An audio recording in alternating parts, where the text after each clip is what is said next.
Tisha B'Av, a day of destruction, a day of sorrow and mourning in the Jewish calendar, an auspicious day in Jewish history.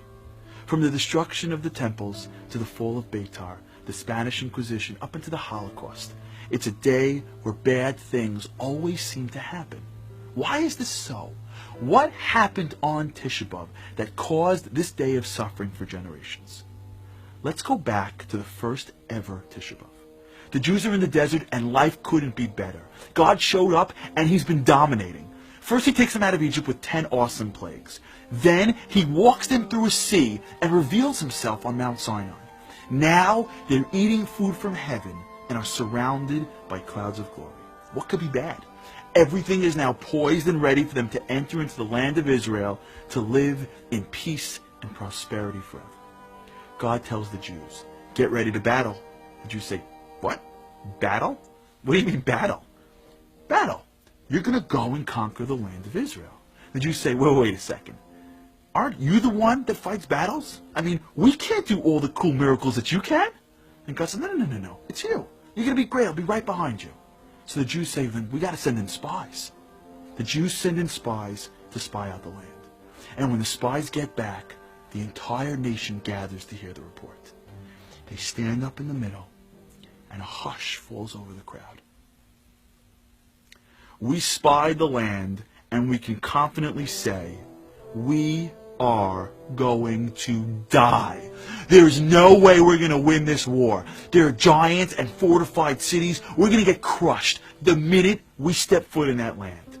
And the people hear that and begin to cry and weep all night. And God says, since you cried over nothing, false tears, you'll cry for generations. I have a question. Isn't God supposed to be all merciful? I mean, how could he say, you cried for nothing, and now you'll cry for generations? Where's his compassion? I thought he's supposed to be our loving Father. And then I heard this answer.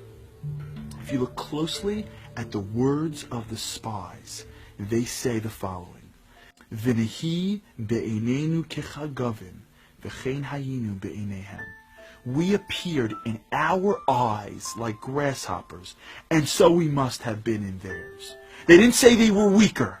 They said they felt weaker. We think we can't. We think we're not strong enough, so then we must not be. And God says, who gave you the right to say you can't? I'm saying you can. And God says, this type of attitude, false tears, will cause your destruction, not because of me, but because of you. The I can't mentality will stop you from bringing your own redemption. Because in your lifetime, you'll see challenge, and you'll have the ability to overcome it. You can heal things, fix things, change the world. You can live in peace and prosperity. You can.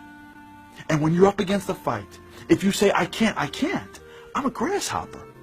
If you let your subjective fears dictate your objective reality, you'll fail every time. And that's the root of destruction. The first time that attitude was introduced to the world was on Tisha B'Av. And every year afterwards, Tisha B'Av comes to remind us that we haven't freed it yet. Tisha B'Av is the day when we mourn for all the things we could have done, but we didn't.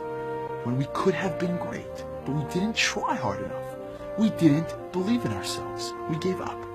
I can't be a better friend. I can't be a better spouse. I can't not do the wrong thing. I can't reduce strife and hatred. And that's the attitude that leads to the destruction of our relationships, our community, and ourselves. That's the destruction of Tisha B'Av. That attitude each year keeps us crying and not rejoicing. This Tisha B'Av, let's realize how much we can do and how much we can be, and resolve that this year we won't allow false tears to stop us from bringing our redemption.